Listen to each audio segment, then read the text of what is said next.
Magkapunta kami ng bukid, magkatanim kami ng saging. Ay, kami sila pala. Ay. Ano saging yung keto? Lakatan. Bakit lakatan? Kasi maligalig siya. Yung lakatan na tinatawag na saging, kailangan niya siya ng security pag tinanim. Bakit kailangan ng security? Tapos kailangan yung pagtatanim ng lakatan, malalim yung hukay para hindi siya makaalis. Yung makalakad? Opo. Ganun ba yun, guys? Kapag tumanim ng saging na lakatan, kailangan malalim para hindi makalakad. Lakatan is Lakat. Yung lakat is Cut down. Oh, di ba? Puno din. Puno din siya.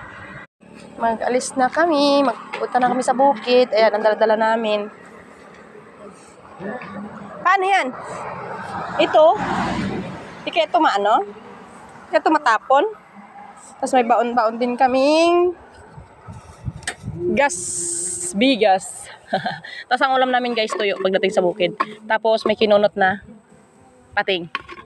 Ganyan kami. Tapos may speaker kami para habang tumatanim, magpapasound.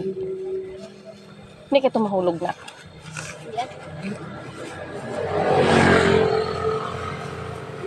Yan na siguro yan. Ako ang magdadrive mga guys. Ako, ayan.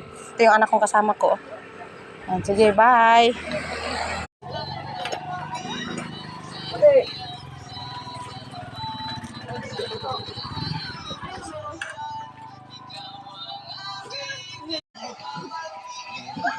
Naguot ang isa na sumabit.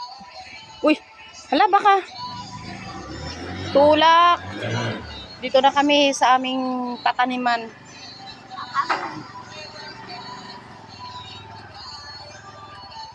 Ito na yung dala-dala namin kanina. Binabasa, kailangan basain daw kasi mainit. Ito ay hindi namin sarili na mga pananim. Ito ay nag-aarawan lang kami. Patanim namin. Huwag nyo na alamin kung magkano yung isang araw. Piso isa. Hindi, joke lang yun. Ganyan, madami na, diba? Ilang daan to keto? 300. 300. Tapos ganito ilalagay dito sa init. Tapos mamaya daw itatanim, babasain daw muna. Ayan. Wala lang basaan.